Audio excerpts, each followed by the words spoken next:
Question of the day. What is your favorite official or unofficial or spiritual sequel to a game? Now, I think of things like, Orleans and Altiplano. They're not the same game, they're not even the same theme, but there's enough of there to go, oh yeah, these are definitely maybe the same designer, things like that. And maybe there are games who are spiritual sequels to another game that don't involve the original designing team and things like that. I think of like Lies of P and Bloodborne, right? Or unofficial sequels, kind of like how Kurt Russell is definitely playing Wyatt Earp in Bone Tomahawk. You sure about that? Because today we're talking about Builders of Baldur's Gate. This is a Dungeons and Dragons Euro game, kind of akin to one of the games that got a lot of us started in the hobby. If you came in around 2010, in that era, Lords of Waterdeep. That's right. It was a Euro game, a worker placement game based in the D&D universe. Today, Builders of Baldur's Gate is a city building game in the D&D universe, in Baldur's Gate, in fact. You're going to be building gates and keeps and watchtowers. There will be fights. Are they super involved fights? No, they're actually not. They're deterministic numerical fights, which is why this is a Euro game based in the D&D universe, which is a major plus for me, by the way. So let's talk about the overview of the game. I'm going to show you the game kind of at the end of the game, but then backtrack how it's played. So you get an overview of how to play roughly everything, looking at the board from the ending of the game.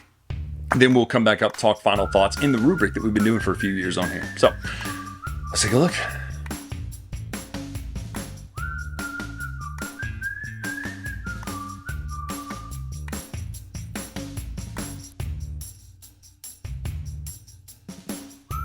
All right, this is Builders of Baldur's Gate End Game. Now, the reason I'm showing you End Game is because it actually helps with the overview. You'll notice there are 9 districts out there with different colors on them. You'll also notice some gates, some keeps, and watchtowers, and buildings. That's essentially what you're going to be doing throughout the game. Now, the game will not start blank. You won't have any of the plastic pieces out there, but the rest of the pieces, you will have a couple things like the headquarters. In playing with 2 and 3 players, you'll have some building areas blocked off. Let's talk about the main elements of this before we dive into what player boards can be. First of all, the factions. Like any Rise Up a Track faction track, these are things you'll gain as you move up the tracks, including ways to get watchtowers, keeps, and gates, which would be the watchtowers, keeps, and gates. You mark them by putting your token at the top. You'll also notice these areas here, which are the plot tokens. Now, not plot like a story device, but plot like literally a plot of land. You'll have these cranes out here that you're going to have, and those are the places that you can build currently during the round. When you build, we'll talk about that in a minute, you'll take this token, you'll reach in here, grab a plot token out of the bag, and you'll place it wherever that is. So let's say it's 33. We'll then put the crane here at 33. This would move here, and if this is covered, you'll have a fight. The fight is essentially this number here on the track, depending on where you are, against the amount of plastic pieces. Keeps are worth 2 points, watchtowers are worth 1 point. Gates are worth nothing, even though they're gates and they should keep people out. Gates are worth nothing. So just keep that in mind. Once a battle is done, you'll move it to the right. You will score points if you contributed. So in this one, only blue contributed. The amount of points here, so it'd be 2 points.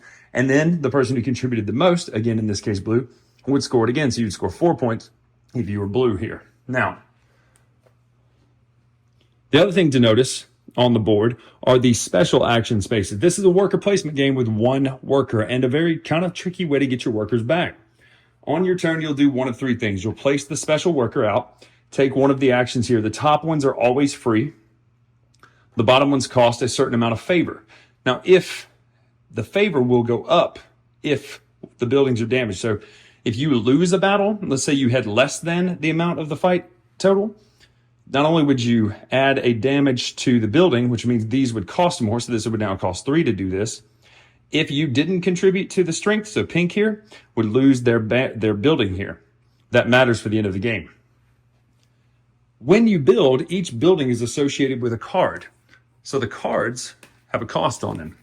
So when you build, you'll choose a plot to build them on. So depending on where you are, this one was at 20. Let's say we wanted to build at 20. Well, then I would choose one of my cards, pay the cost, get the immediate bonus, or if they have ongoing bonuses. And then at the bottom, these are for income phases. So the second thing you can do if you built, you'll do that. The second thing you can do is place the worker out and get the special action. The third thing you can do is to take income. Now, at the beginning, you're not going to have a lot. You're going to have 1 building. The basic side is get 6 coins and a good here. On the back, it's different. Now, that's what's interesting is it's kind of individual player powers based on the more advanced game. And then at the bottom, it'll have things like this. Pay a good to take one of these bonuses. Now, so if you choose a card from the display up there, which are more buildings, get your worker back or gain a favor. Now you'll notice some of them don't have a cost at the top. This one doesn't even have a bottom. But some of them will be blank here and you'll just get the bonus under it. Case in point, I had a card that let me have my worker back for free, which is a pretty great card to have because it means I don't pay anything to get my worker back. So the engine building area is actually going to come during the income phase. You're going to have all these great cards. A lot of them are going to cost things, but they're going to let you take essentially the same actions out there. Maybe moving up the tracks, maybe getting favor, maybe building keeps and watchtowers. Essentially, you'll play until all of these plot tokens have come out. You'll have one last final battle, and then you'll score points. Now, you'll score points during the game for certain things. It'll just tell you, like when you build this building, gain 2 points per manor. But there's also adjacency bonuses. In the corners of the buildings and at the bottoms of each of the plastic piece areas, there's a little bonus. You'll notice the little roads attached between each area too. When something is built adjacent to something else, so let's say I put this market in, well then everybody blue here would score a point for this one, a favor here, another point, 2 coins for the headquarters because those are all attached. This one wouldn't score because it is not attached with the line. You'll then count those points that you have during the game. You'll then do the 2 points per largest group that you have. So in this case, it would be 2, 4, 6, 8, 10, 12. Then you'll count for a certain amount of districts that you're in. So I am in 8 districts or 7 districts with blue, so I'd get 16 points. If you're in 8, you get 20, 9 is 25. The last thing is, depending on where you move on this track, once you pass the 4th area or once you get onto the 4th space, you can score agenda cards. These are things like, gain double for one of your agenda cards. Gain a point for each watchtower you own. There's one over here, though, that is ridiculous. It is 3 points for your lowest faction, which you have influence. That would be 3 points per level. So up here, if you have them all the same, that's 24 points. It's insane, because most of them don't give you that many points. That may be a mistype. We're curious about that. Anyway, that is how you play Builders of Baldur's Gate.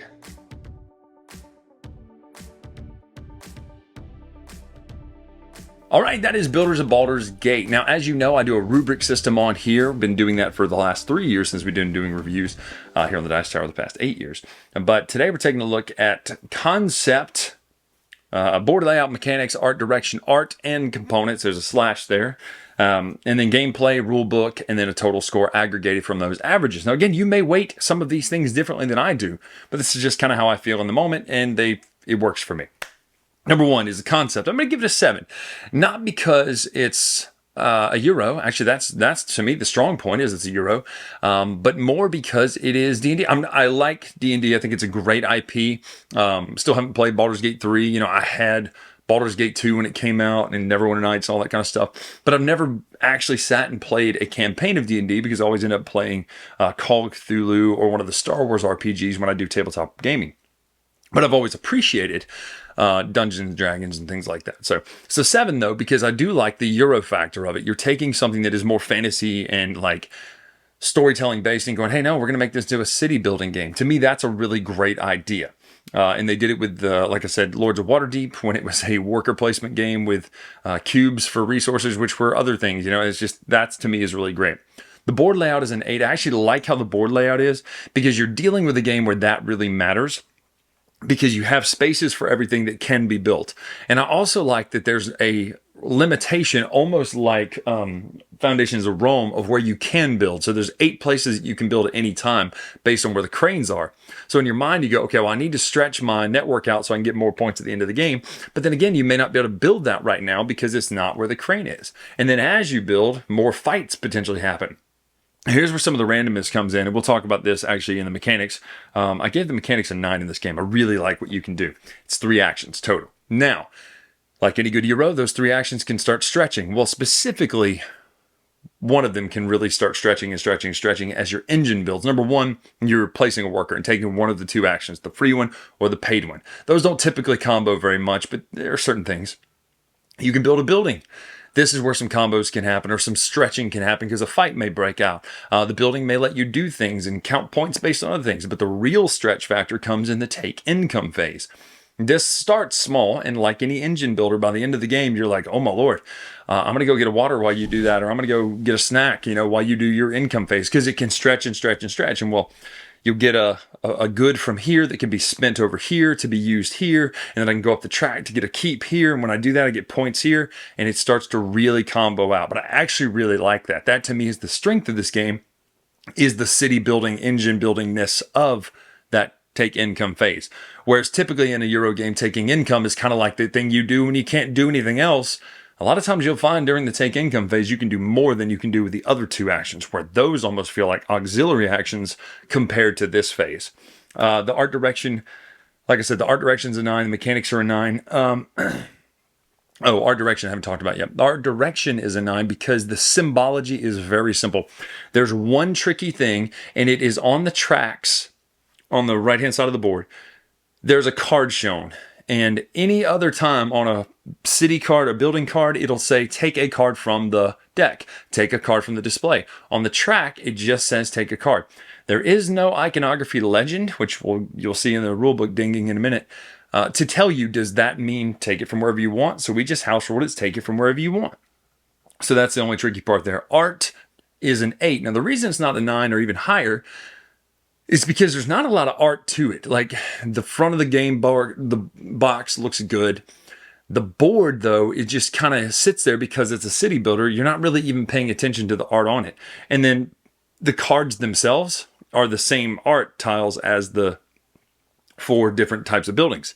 That's really all the art is in the game. However, the components are great.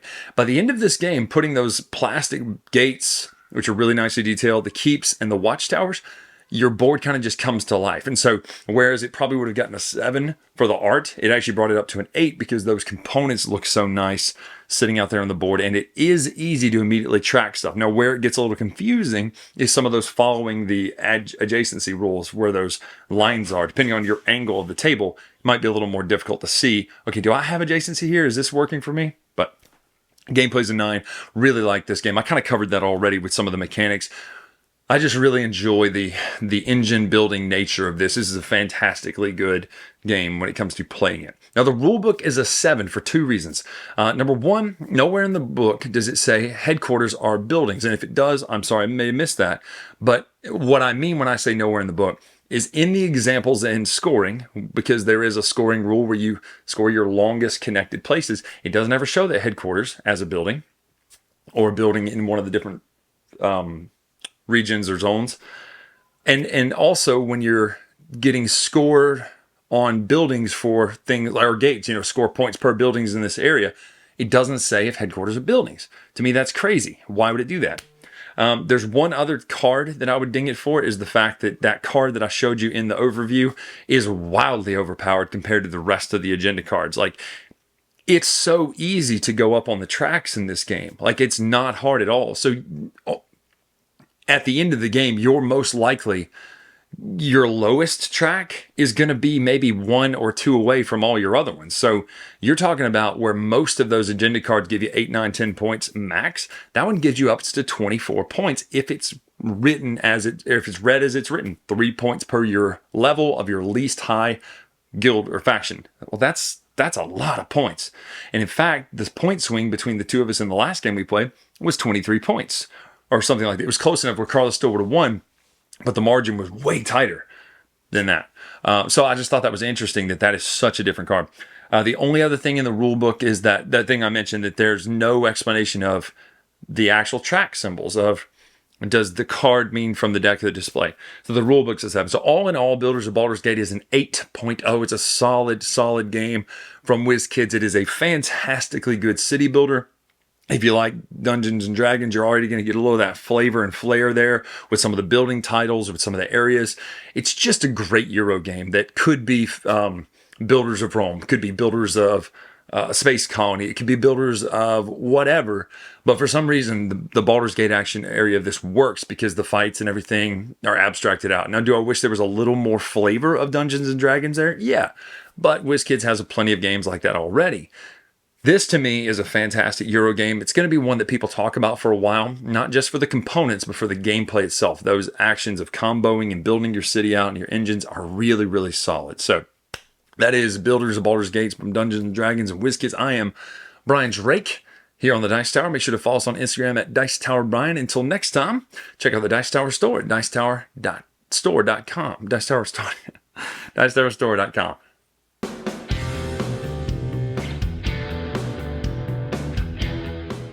Hey everybody, thanks for watching another video from the Dice Tower. Hey, you want to learn more about us, communicate with us? We have a Facebook group, we have a Discord channel, lots of different ways to get involved with the Dice Tower. You can find that in our Linktree link below. So just click that, it will take you and you can communicate with us on Facebook, join our Facebook groups. There's lots of cool things that you can find and become part of the Dice Tower. Thanks so much for watching. I'm Tom Vassell.